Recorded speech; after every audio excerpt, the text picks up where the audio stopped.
Okay, third time's a charm. Here we go. Welcome to It's Not Over, a show where we celebrate women and men who have been through some shit and took that shit and used it as fertilizer. There you go. Just came up with that. I love that. Yeah.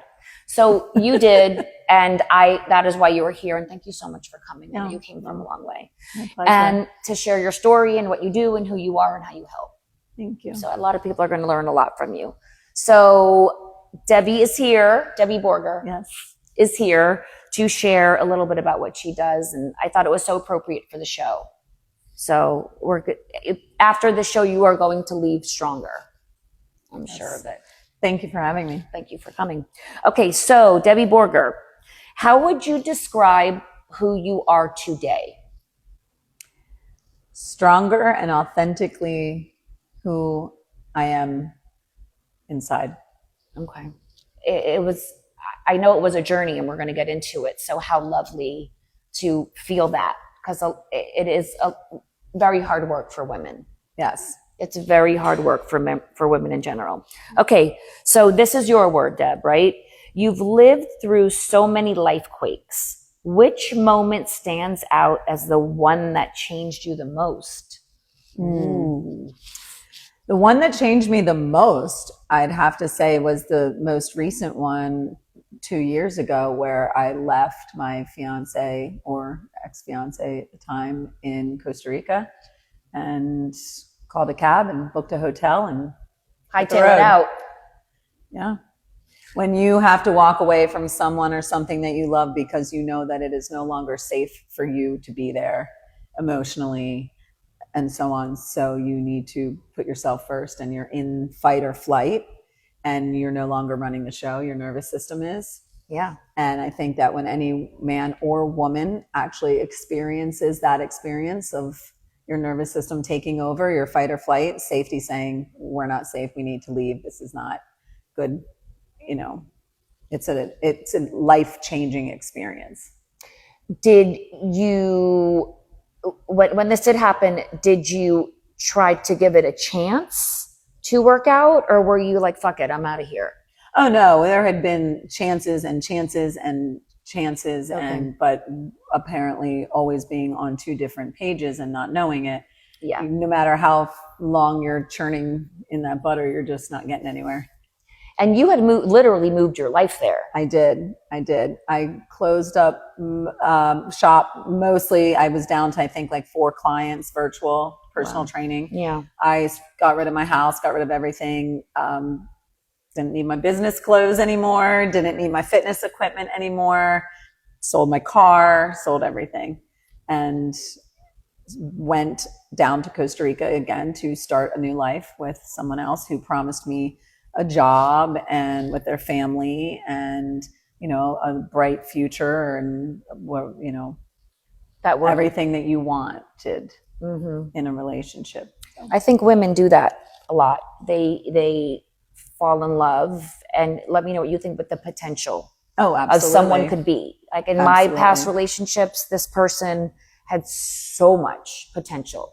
If only he had done this, if only he was like this. And it was, I think this is such a big lesson as we get a little bit older and comes with experience. People are not changing unless they want to. Correct. Unless they want People to. change with me every day because they want to. Yeah. It's like Megan Fox wrote in Unrealized Potential, the poem that she was that all about that is, falling in love with someone for the potential that you see in them, but they're not capable of rising to that potential. They're not, nor do they really even want to. So I see so much for you. You could be so great. You could be this, you could be that. And it really only makes them feel inadequate and less than, because they're never going to be capable of rising to that expectation unless they want to. And it's cyclical. Women continue to choose the wrong person. And I think as women, oh, are you broken? I can help. I can fix you. You like I'm broken, strong. right? If you're not broken, I'd rather not, right? No, not anymore. But we learn. Because you break. They break you. We learn. I think as women, we want to fix things. Yes. I think as mothers, we want to fix things. I think as women, we want to fix things. Because I think we grew up watching our parents I don't know about you, but my mom was always just like fixing stuff. And that was a woman's role. And I think women in that day and age just stayed. Yep. I don't think divorce or finding yourself or starting a business or starting anew was an option. Certainly not at 50, certainly not at 40. No. So we're in this new awesome generation where men who are used to the traditional way of a home being where the wife stays home and cooks and cleans and does the laundry and walks the dog and takes care of things around the house while the man goes and travels and does whatever he wants and enjoys his hobbies, when they are presented with a woman who wants her own achievements and goals and business and to achieve her dreams, they are threatened by it because all of a sudden it's challenging them to also rise up. And they don't want that because traditionally they're used to that the woman stays home and, doesn't argue, doesn't have any problem with, me traveling all over with that and doing all of the things and living their life. And, that's not us. That's not me. No. And I commend women that stay home and it is a job, but I do see, as you do also, I'm sure, they give up so much of course, themselves. And that's why when women that I work with come to me after their kids get out of high school and they're empty nesters and they now have all this time on their hands and they're just kind of walking around like, what am I going to do now? And I need to go back to work and I need to do this and I want to do that. But they don't know how to get there because they've been raising children and keeping a household. I mean, I don't have kids. And so, but I've raised other people's children. And for me, they were all through trauma. They have all been through trauma. And so, these women come out either divorced or, because how many women come out after their kids go to college and they decide that they want to get divorced? I mean, that's what you do, right? A lot. So, but women in menopause who now have to go through that. And it's like, how do I get where I want to go? How do I get all those years back and make up for the time? And how do I get my body back? How do I eat right? Those are the things that I help them with. And that's where the coaching comes in, That's where right? the coaching comes and in. And I explain it. I'm going to let you explain it also. It is, here we are. Here's a map. It's go time from this on. What do you have? What can you take with you? And a lot of times it's leaving things that people become extremely attached to, but it's no longer serving them. So it's hard and it's a process. But that is very much where the coaching comes in. So I want you to tell me a little bit about what you do in that realm. So through my life quake, which started, I love that word. I woke up 2 years ago, 2 days before Christmas, back in the United States with no place to live, no car, and no clients. And I had no idea what was going on in my life, in my world, or what was going to be. I just knew I had a whole entire life to rebuild. Yeah. And I had just pretty much left it. How old were you? 2 years, 45. Okay. When this happened. Okay. The Christmas, I was 45. Yeah. And so, right before my birthday and right before my 10-year sobriety, I was 3 months shy of reaching the biggest milestone I have ever set for myself. And narcissistic discard, we're done. You're done. I can't do this anymore. Didn't know that there was, and that was it. And then, but stay. Well, we won't get into those details. Right. Next time. Yes. But I woke up and for 2.5 months, my nervous system was not okay. It was a state of overwhelm, which is basically when the world is moving at a rate that our psyche and our nervous system can't handle. Right. Everything was spinning. Everything was this doom loop in my brain. But gradually over the course of those 2 months and accepting that I needed, some help to be able to kind of settle the nervous system and get back on track, I began to work with a coach myself. And I began to set little steps and goals for myself and break this big dream that I had up. My coach said to me, What is it that you want to do if money were no option and time weren't an issue and you could do anything you've always wanted to do? What would you do? It's the best question. And isn't it? Mm-hmm. Because nobody really ever asks themselves and that. Women don't even want to think of it. It's too big for them to think about because they don't believe it could ever happen. Right. Yeah. But here I was 46 now, and I'm like, I can do anything I want to do. I could move to California, to Arizona, to Colorado. I mean, I really could have had done anything, but I said, well, I always had this dream that I saw myself standing on stage speaking to other women and helping other women. My grandmother on my mom's side was a public speaker and an author, and she had her own TV show, but I never really embraced that side of my lineage. But it was always inside, like I always felt it. I want to write a book. I want to, I just knew it was there. And so I gradually started to work towards that goal. About midway through, I realized that there were these steps that I had set for myself in this process. Right. And that's when I really began to look and say, okay, 3 months, I'm out of my sister's bedroom. 5 months later, I'm out back into my own apartment. How did I get to these things so quickly? And, then I was published in Authority magazine and just starting to like really reach those goals and see that. Mm-hmm. And so I created what's called the E3 method. But the E3 stands for elevate your mind, elevate your body, and elevate your world. The 3 pillars of many pillars of health and well-being. Yeah. But these 3 pillars were fitness, nutrition, and mindset.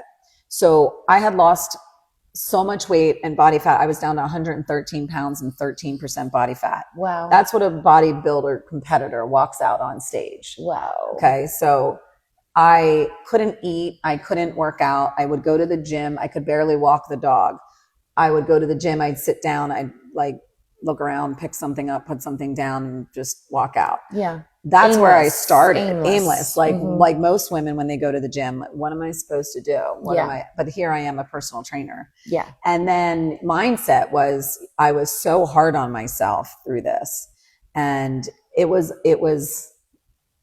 I won't curse on it, but it was like it was a mind fuck what was going on, what he was doing to me after. And I was in this holding pattern. And so it was really messing with my psyche.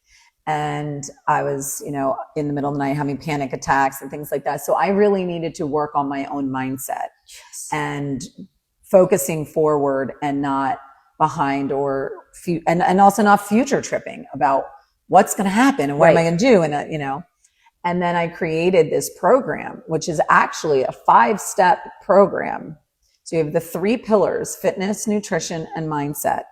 And I look at those 3 areas and I say, okay, the first one is vision. What do I want for my life in my fitness, nutrition, and my mindset? Not what you should be doing, right? A lot of women get caught up in what they should be doing, not what they really want to do. Dream big. Right. Mm-hmm. And it could be anything. It doesn't have to be fitness. It could be, like I said, I want to be a public speaker. I want to be a coach. I'm a teacher. I have a dual degree in education. So that wasn't far off for me. It was in your wheelhouse. It was in my wheelhouse. Yes. The next step was assessment. Say, okay, where am I now? What do I need to do? What do I need to change? Let's look at the way that I'm working out. Let's look at the way that I'm eating. Let's look at like getting some professional help to help me. So I got a coach. Then action. And that coach actually helped me put those steps into a working method of, this is what I want to get to, but this is what we're going to break it down. So we're going to conquer one step at a time. And yes, you can look at the whole staircase, but let's just keep in mind 1 step at a time. I still have a problem with that. Yes, I want to go from here to here and not each step at a time. Hence the word baby steps. Yes. Right. And then reassessment, like going back and saying, okay, where I am right now in my own business, what's working, what's not working, what needs to be changed, how does it need to be changed? And then the last step I said was, my coach said this too, is, your GPS, but I say it's my iGPS, which is my inner guidance system. because I established in the very beginning that my North Star was going to not come back and be a personal trainer again, but to come back and serve more people, more women that have gone through the life quakes that come out of nowhere in your life: cancer, sickness, divorce, betrayal. Betrayal. Like I had a huge betrayal by the two people I trusted most. Mm-hmm. And I didn't even learn that until like a year after. So I was on my way, and then another life quake comes in. And that's what I tell people is like, the life quakes aren't going to stop coming. The earth doesn't stop shifting. Right. You're just going to be able to handle them better. And we're going to be able to together navigate around them better to be able to get you back onto your path to reach and achieve your goals. You're giving people tools, right? Exactly. Giving people tools based on what works. And I love what you said about reassessing. Mm-hmm. Maybe you thought you wanted this, and I don't know about you, Deb, but I thought I was going to be here, and I had a failed business, and I just was like, okay, we're not going to do that anymore. I'm not going to try to put a square peg in a round hole. We're going to shift. Right. And that's life. Right. And look what you're doing now. And it's amazing. Thank you. I'm having fun. I'm definitely having fun. And that's the other thing. Yeah. Is having fun. I was thinking when you were talking about the ease, excited. I was thinking excited. Yes. Because I like to get people excited about things. Yeah. It's elevated. You know, like elevate everything. You know, just being happy again. I mean, it was like that, the Sex and the City, where she's like, do you think I'll ever laugh again? They're like, you'll laugh when something's really funny. Right. And when I laughed, I was just like, that feeling, we take it for granted, that elevated feeling. And I don't ever want to, do that again. Yeah. You're it's cognizant exciting. Of what led you there. Yes. Now, when this happened with your ex-partner, and you mentioned you live with your sister, and this is something I want to talk about. Who was there for you during that time? Because I'm always talking about a girl gang, whether it be family. Yes. Who was there for you? I call it my circle of strength. Okay. I didn't want to talk to anyone. I bet. know that feeling. I bet. But when you're restarting your life and a business, you have to go talk to everybody. Yes. In the first 2.5 months, actually, it's really interesting that you asked me this, because my high school best friends did not learn of what actually happened to me until just this past weekend when I was home in Philadelphia. I didn't want to talk to anyone or tell anyone. There's shame around it. There's a lot, because everybody else knew this was going to happen from what they told me, but nobody told me, or they, thought I was different. Right. And so the first circle of strength were my two good, close girlfriends that I became close with in Costa Rica. They were the ones that kind of, were like, listen, they knew him the longest, and they were like, this is. How does that make you feel when someone says that? We saw the signs, or we didn't want to say anything, or how does that make you feel?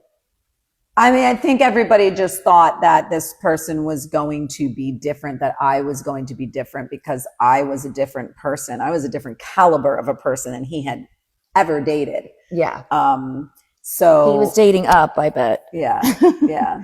Yeah. And, I think those expectations that I hold for myself were a lot of pressure on somebody, that can't handle that. But the girls, it was, I mean, I had someone actually who said to me, I tell all my girlfriends to stay away from him. Wow. But my friend said to me that, they had said to him, like, don't do this, to her, what you do to everyone else. If you're going to move her down here, you better make sure that it's, right and true. Right. And I think it was. Well, there should be rules. There should be rules. Well, yeah. And the rules were, sorry. I'm not moving my whole entire life for you unless you're serious and there's some sort of commitment. I mean, I'm not moving my life to Costa Rica for, and so he proposed, and then later said that he proposed only to get me to move. Those were his words to you? Is not to me specifically, but to other reliable, said, I didn't plan on marrying her. I proposed to her to get her to move to see if it would work. Wow. And that's pretty selfish, and that's super selfish. Going forward, my circle of strength was my sister for sure, and my brother-in-law, because here I landed on their doorstep 2 days before. I mean, we're Jewish, we don't celebrate Christmas, but we celebrate Christmas. You know what I mean? I mean, everybody's like off on Christmas. You're with your family anyway because nothing's open. It's the Chinese food. There you go. So that was definitely them. My good friends, Cindy and Carl, they let me live with them Carl let me live with them for about 5 months after I left my sister's house. And, I didn't even want my parents to come down. I really, and my ex's sister, she was and still is to this day my rock. Wow. She had experienced something similar and she knew what I was going through, but she also knew that just because he and I, as she said, just because you're divorcing her doesn't mean I am, or just because you're breaking up with her doesn't mean I am. And she was a really, supportive to me and her husband, because I spent hours on the phone with them. But, there were some other girlfriends, absolutely, that as I started to become more comfortable in Jupiter again, my close girlfriends were there to help me move into my apartment. My sponsor came up. They showed up. She helped me move in. I mean, these women came in, 5 of them, and they unpacked my entire house. In one day. Just put everything away. That's what we do. Yeah. And my friends in Costa Rica, I can't not mention the 2 women, Sammy and Gail, who actually helped me pack all of my things because my ex couldn't even be bothered to help me pack. It was too sad. Yeah. So they helped me pack all my stuff to leave the country. And, in the grand scheme of the relationship, I had 7 different addresses. I had moved 7 different addresses in 3 years, 5 different moves. I mean, it was insane. Do you feel like that was your path? Is that a corny question to even ask? No. Because I really want to ask it. I think it was what the universe needed to do for me because I wouldn't have done it myself. And I knew, and I think that was the universe's way of shaking things up and saying, no, you were meant to do this. You were meant to help other women. You were meant to write this book. You were meant to do all these things. And it was like, I said to my cousin and my aunt, who are also a part of my circle of strength and been through something similar, this is like my grandmother speaking to me through the grave. I was thinking coming and saying, no, you're too good to just be somebody's housewife and just sit in the condo in Costa Rica and just stay there. It's go time. Yeah. Now. Like your world needs to be shaken up enough that have no other choice than to dig out of the ashes and rebuild. That's your life quake. What I did. It's so nice that you're sharing that with people. I mean, as a learning experience. Absolutely. And I mean, I've had other major big life quakes, but I think that from not dealing with them and suppressing them just keep go, that this was the straw that broke my back. And my nervous system just said enough. Like we can't, this isn't going to be fixed in like 3 weeks. You need to, I was in a state of freeze. I bet you That's were. it. What about, because I know you said you were in recovery. Were you tempted at that time? So my choices really, I didn't have a car. I didn't have a way to, try and go out and get a job and do anything. And I said to my sister, I had been a bartender for like 20 years all over, and I said, I think I'm going to have to go back to bartending just to get some quick cash so I can start to meet people, talk to people and get personal training clients. But I didn't want to just go back to just personal training. And she said, well, you know that if you go back to bartending, you're going to end up drinking again. And I said, yeah, I'm sure of that. And she said, well, you promised, you told us that if you were ever going to drink again or go back to bartending, that, to tell you to go to an AA meeting. Because I was 9 years and 9 months sober all by myself. I had never gone to AA. I had never, but I was also dry sober. There was also character flaws that I hadn't dealt with or that I didn't see. And, so I went on an online meeting Oh my God, I just got butterflies thinking about it. It was in that online meeting that my ex called me and I didn't answer. And after I got off the meeting, I looked at my phone and there was a text message that said, I no longer see this relationship continuing, and I'll let you know when you can come back, to get your things in Costa Rica.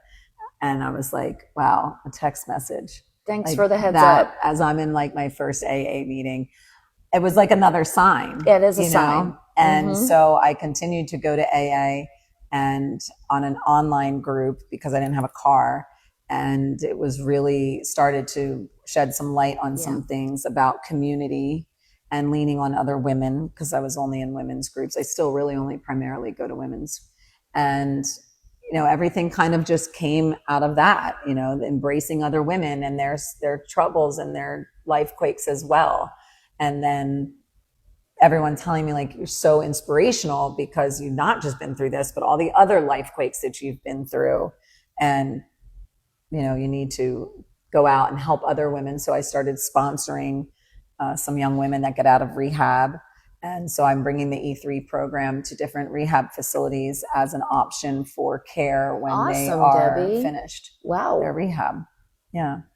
But I'm a one-woman show, so yeah. I'm so thinking as you're talking, we're going to do something, you and I. Awesome. I love that. Okay. Now, quickly, what is next for you? You're going to do this. Yes. What is next? So, and then I want you to talk about how people can get your book and how people can get in touch with you. Well, the book is still being written, but the workbook will be out first to go along with the E3 program. I actually, and a girlfriend, Gigi James, she and I are launching what's called the E3 Collective. And the E3 Collective is my first small group coaching program. It's actually geared towards younger women, millennials, 25 to about 35, that are really just starting out in the world and need that foundation of coaching from experienced women like us. That is it. To help teach them how to have boundaries, how to have self-respect, how to set goals, to talk about fitness, nutrition, health, mindset. We're talking about finances. We're talking about learning how to do a budget for ourselves. I'm glad you mentioned finance. Oh, absolutely. Because that is it's the biggest stress. one. You can't have one without the other. If you're worried about money and your body isn't healthy and your mind isn't healthy, it's a crazy trilogy. Yeah. How about just knowing how much money you make and how much you spend? Yeah. And I had figured that out after I got sober. So only 11 years ago did I have budgets in my Excel. I just go to work and bartend and make more money the next day. I mean, why can't I just go spend it? But there's a lot of girls that are doing that. And there's a lot in the wellness space that are in corporate and want to leave and go open their own yoga studios and go into health and wellness as well. And they don't know where to start. Yeah. So it's a small group coaching program. Every month is a different theme, like the ones I just mentioned. And it's a 2-hour meet, either online or in person. And the first hour is a workout or movement from a specialist in town, that matches the month's theme. Wow. And then the second hour is coaching by me through the E3 principles of the program. And I will bring in other professionals as well in certain areas like finances or, whatever is needed. Like assessing, like you're saying. Yes. This is your ground level. And yes. So this is where we're starting, and you want to get to here, and what if someone came to you when you were younger, before you got married or before, and said, these are the things in a relationship that you should have. These are the non-negotiables. What are your non-negotiables? Do you even know? People do not talk about it. I had a financial advisor here before you. People don't ask, what is your relationship with money? What are you thinking about for your kids' college?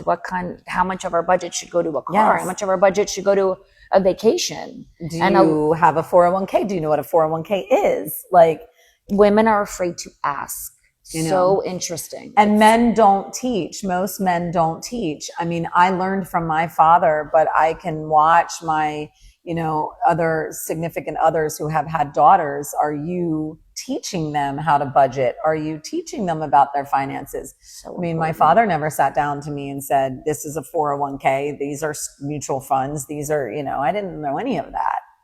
And the first thing I did when I got back from Costa Rica was hire a good friend who's a very good female financial planner. There you go. And said, okay. And to be sharing it with younger people, that is where even in elementary school, girls should know, teenagers should know. Before your first relationship, it's communication. I'm even bringing in a sex therapist, a sex coach. Okay. For even things in relationships, like just because you're in a relationship doesn't mean that you have to be sexually active. Right. When they want to be, or, to talk about that as well, and just teach young women. I mean, I've been through multiple traumatic relationships, and, do you hold your boundaries? Do you not hold your boundaries? What is acceptable? What is not acceptable physically, sexually, emotionally, and mentally? Who's teaching this? Right? Like you said, they fall. And then hopefully they reach out to someone like a coach to find themselves. But to look back and say, I maybe should have done things differently. I maybe should have left before. We spoke about people wait till their kids go to college. Mm-hmm. Your kids know you're not happy. Right. They know that. Right. So it's that knowledge is power, and the communication is so important. Right. I love what you're doing. And sometimes, women don't want to talk to their parents.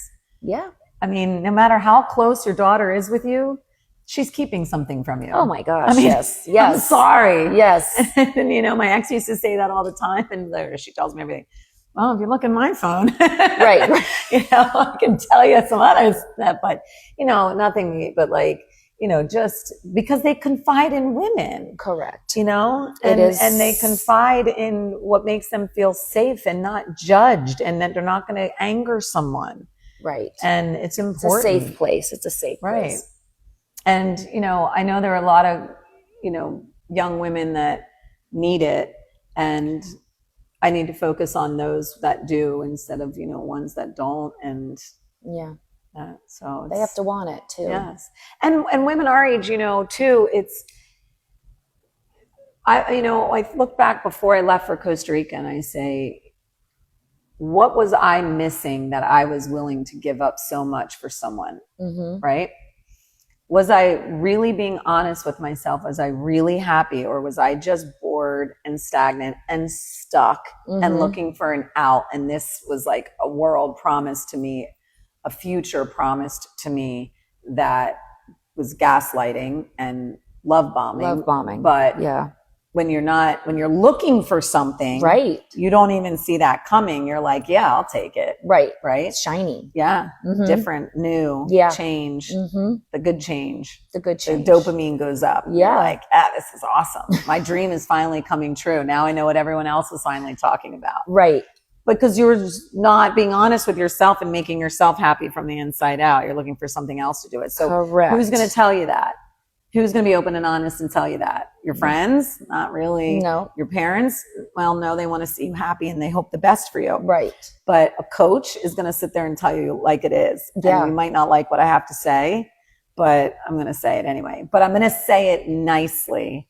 I'm going to say it in a way that you'll understand, not something that makes you feel like you're being attacked. Right.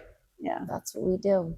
That's what we do. That's what we do. Yeah. Okay, so how does somebody get in touch with you, Debbie Borger? So I am on, and I'm gonna put it in the comments. Yeah, I'm gonna put all your good stuff in there so people can. The basic social media is LinkedIn, my website dbwellbeing.com, email, anything. Mostly, go on the website, check out all the information, and my Instagram is actually Deb Wellbeing, DEB. Wellbeing, because someone took the DB, but that's okay. Okay. Yeah. So the website is DB Wellbeing, but the Instagram is Deb Wellbeing. And just reach out and hopefully connect. And like I said, I do virtual and I do in person, and just want to help. Just want to be there through. I want to be for other women the person that I needed most in my darkest days, and teach them everything that worked for me along the way. Mm-hmm. You are. That's what I say. By the way. Thank you. Yeah. All right. We're going to wave bye, Debbie Borger. Bye. Thank you guys for joining us. Share this with someone that might learn something about themselves. Sharing is caring. And we will see you next time. Bye.